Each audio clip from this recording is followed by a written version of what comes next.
그래도 오늘 많은 분들이 이렇게 장보러 나오셨네요. 모처럼 이렇게 활기 있는 모습을 뵙게 돼서 반갑습니다. 자, 투표일이 이제 며칠 남지 않았습니다. 여러분이 마음을 결정하셔야 합니다.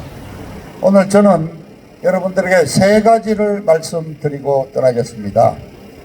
본래 이 첫째, 이 4.15 총선거는 문재인 정권 지난 3년이 일을 잘했는지 못했는지 그 평가를 해서 점수를 매기는 날입니다.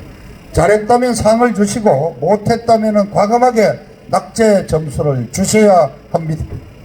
그런데 여러분, 한 가지 분명한 건 경제 아주 폭망을 했죠. 지금 OECD 36개국 이른바 선진국 중에서 대한민국이 올해 꼴찌로 시작을 했습니다. 지금 중국 폐렴 때문에 더구나 대한민국 전체 산업이 마비당해 있습니다. 수출로 먹고 살아야 할 대한민국이 전 세계 190여 개국으로부터 대한민국 국민이 입국을 못하고 또는 제한을 받고 있습니다. 수출 상담을 해야 될 상사 직원들이 해외에 비행기를 타고 나가지를 못하는데 뭐를 수출합니까, 여러분?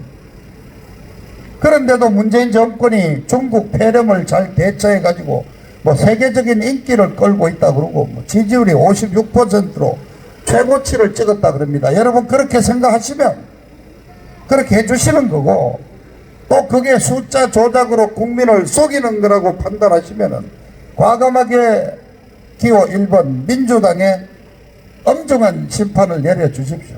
기호 1번 빼고, 민주당은 빼고 이번 선거를 치르시면 됩니다. 아예 민주당이 없고 다른 후보에게 표해 주시면 됩니다.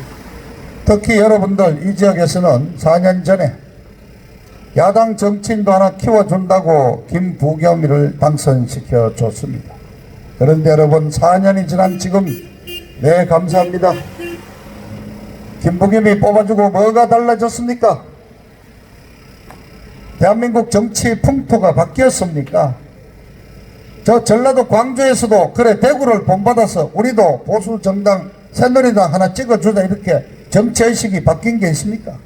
아니면 예산이라도 한 1조쯤 갖고 와서 그냥 대구를 확 바꿔놨습니까, 여러분? 지금 민주당 문재인 정권은요, 이번 4.15 총선을 이른바 촛불혁명의 완성을 하는 날이라고 말하고 있습니다. 무슨 말인지 아십니까? 설명을 좀 해드리면요, 민주당은 이번 총선거에서 자기들이 이긴다고 확신하고 있습니다. 수도권에서 자기들이 압승을 하고 그렇게 되면은 사회주의 개헌을 하겠다고 이미 공언을 했습니다. 사유재산을 제한하는 토지 공개념을 도입하겠다고 그랬습니다. 여러분, 아파트, 여러분 주택, 부동산 마음대로 사고 팔 수가 없습니다. 정부의 허가를 받도록 되어 있습니다. 그리고 남은 임기 2년 동안에 김정은이와 낮은 단계 연방제 통일을 하겠다는 겁니다. 그래서 바로 이번 4.15 총선에서 합법적으로 승리를 해서 국회 과반수를 얻어가지고 사회주의로 이제 본격적으로 나가겠다. 그래서 이것을 촛불의 완성이라고 얘기하고 있습니다. 엄중한 위기입니다. 대한민국 자유민주 체제가 살아남을지, 대한민국이 남아있을지 생존을 가름하는 엄중한 선거가 바로 4.15 총선입니다. 대한민국 공산주의로 북한에 넘어가지 못하도록 막으려면 여러분, 할머니, 누님, 1번 절대 찍으면 안 됩니다. 아시겠죠? 큰일 납니다. 대한민국 나라가 살아남아야 될 거 아닙니까? 우선 그거를 숨기고 지금 무슨 지역개발 공약을 내놓고 있습니다. 여러분, 저 문재인 좌파 운동권들의 그 개헌 음모, 연방제 통일 음모를 여러분들이 꼭 염두에 두셔야 합니다. 자, 두 번째, 저는 이 모든 정치적 위기가 바로 대통령을 탄핵한 16년 12월 국회에서의 탄핵 표결 때문이라고 생각합니다. 임기 1년 4개월 넘은 대통령을 갑자기 쫓아내니까 헌정질서가 중단이 됐고요, 50일 만에 대통령을 뽑아야 되는 상황이 왔지 않습니까? 감사합니다. 그런데 우리 우파는 준비가 안 됐죠. 저 좌파들은 민주노총 100만 명을 동원해가지고 주말마다 촛불 집회를 열고 대한민국을 불태워 버리겠다고 협박을 했지 않습니까? 그런 협박을 받고 만들어진 것이 이 문재인 좌파 종북 정권입니다. 그렇게 본다면 여러분, 그때 대통령 탄핵에 찬성했던 새누리당의 62명의 이른바 배신자들을 엄중하게 정치 책임을 물어야 합니다. 대구에 2명이 있습니다. 첫 번째 배신자 유승민입니다. 여러분 잘 아시죠? 유승민이. 그래도 동구 어른들께서 얼마나 닥달을 세게 하셨는지 유승민이는 출마를 포기하고 지금 자숙하고 있습니다. 자, 두 번째 배신자 주호영입니다.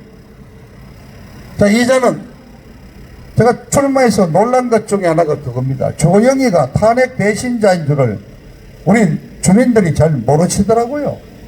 이 친구는 그동안 유승민이 등 뒤에 딱 숨어가지고 저는 탄핵에 관련이 없는 것처럼 행세를 했지만은 이제 진실이 드러났습니다. 조영희는 유승민이 따라서 미통 저 바른정당에 가서 원내 대표도 지냈죠. 그러고는 2017년 11월 달에는 또 김무성이 계열로 옮겨가지고 복당하고 이번 공천에서도 또 살아남았죠. 지금 조영희는 김무성이 밑에 가서 선거 이후에 내각제 개헌을 준비하고 있습니다. 자, 조영희 저하고 같이 17대 때 한나라당 당선됐습니다. 그때 우리 박근혜 대표를 모시고 친박 모임을 만들었습니다.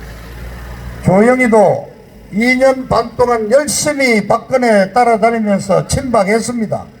그러다가 이명박이 캠프로 옮겨갔습니다. 그래서 장관 자리도 하나 얻어먹었죠.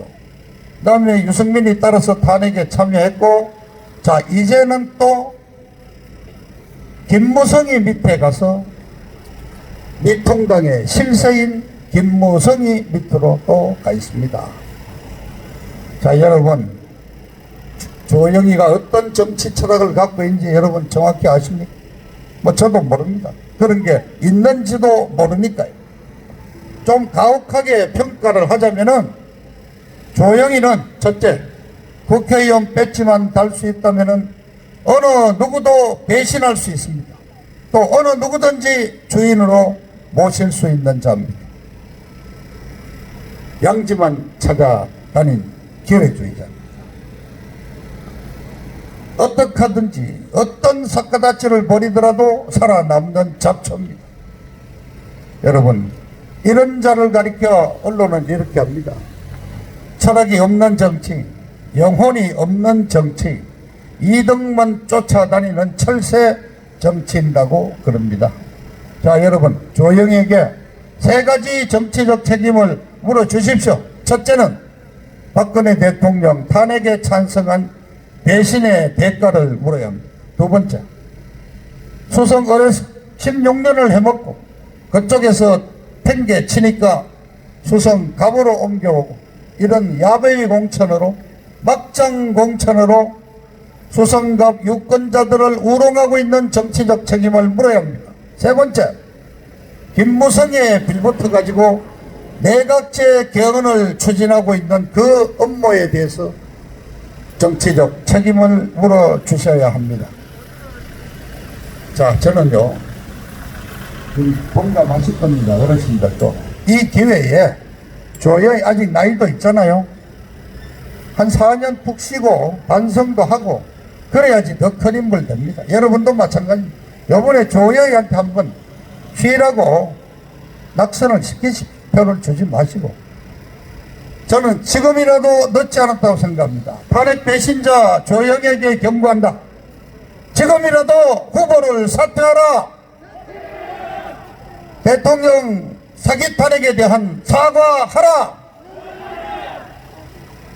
조영은 즉각 후보 사퇴하라.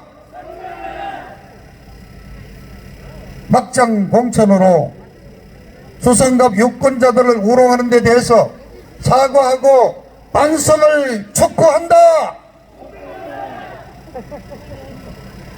여러분, 대구분들 너무 점잖다 그럽니다. 점잖은 게 좋은 것만은 아닙니다. 다른 말로 하면은 할 때 아무것도 못한다는 얘기입니다. 여러분, 화가 나면은 화도 좀 내시고 잘못했다면은 좀 지적도 하시고 해야 됩니다. 저 요새 힘이 납니다. 2, 3일 사이 이렇게 연설을 하면요, 많은 분들이 지나가면서 아 역시 그래 잘해라 열심히 해라. 조용히 그놈 괘씸하다 얘기를 합니다. 괘씸하면은 괘씸한 대로 너 인마 가서 좀 쉬어 하고 그냥 한번 제껴버리십시오. 꾸짖을 때는 꾸짖어야 됩니다. 확실하게 이번에 한번 엄중하게 심판을 해주시기를 부탁합니다. 자, 세 번째, 저는 친박신당입니다. 친박신당이 뭐냐? 박정희 대통령의 정치 철학을 계승합니다. 그리고 박근혜를 지지합니다. 저도 자유한국당 당적 가지고 있었지만은 미래통합당이 만들어지는 거 보고 공천 주는 거 보고 탈당을 해서 3월 9일자로 친박신당을 만들어 왔습니다. 친박신당이란 이름을 박자를 쓸 수 있도록 옥중에 계신 대통령에게 승인을 받아서 친박신당이라고 붙이고 왔습니다. 자, 박근혜 대통령 단돈 1원 한 푼 안 받았다는 것이 입증이 됐지 않습니까? 좌파 판사들이 진행하는 이 재판 과정에서 오히려 박근혜 대통령의 무죄와 결백이 입증이 됐습니다. 대한민국 대통령 중에서 가장 깨끗한 대통령이 박근혜라는 게 입증이 됐지 않습니까? 그런데 지금 32년형을 받고 오늘까지 옥중에서 1106일째 아침에 1106일째 감옥에 처박혀 있습니다. 억울하지 않습니까? 4년 전에 박근혜 신세지구 국회의원 대통령들 친박이니 뭐 친박이니 하는 그 국회의원 10명이 어느 누구도 지난 3년간에 박근혜 억울하게 구속돼 있다고 한마디 해준 놈 있습니까?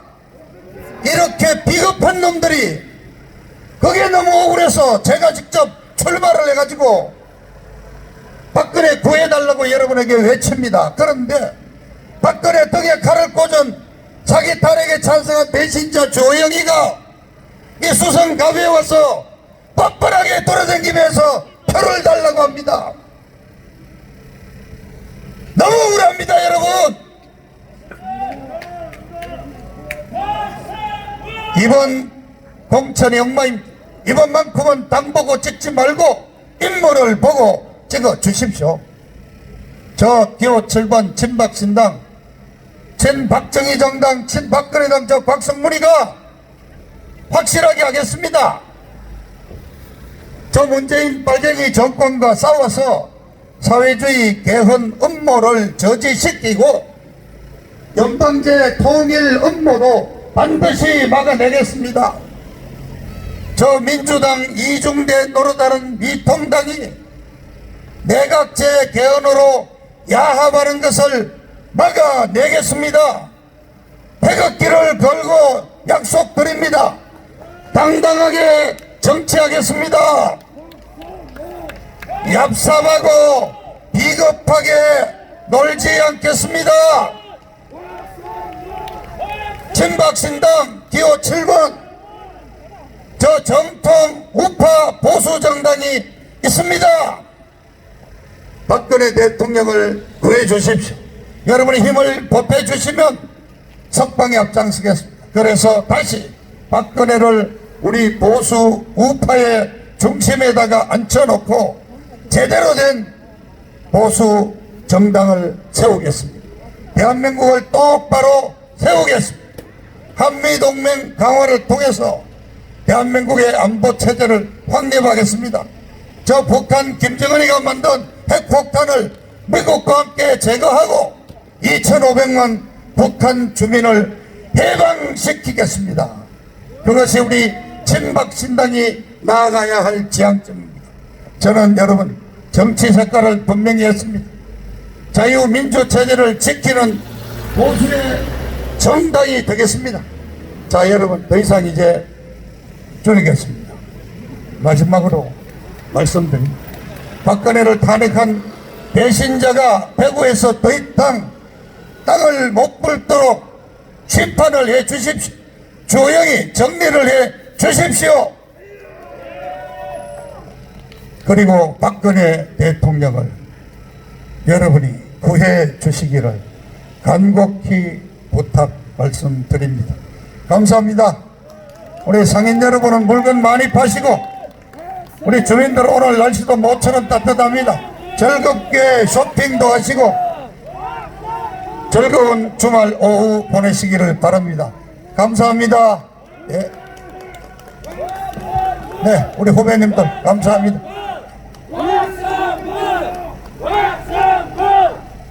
내일 오후에 우리 민종 사무총장이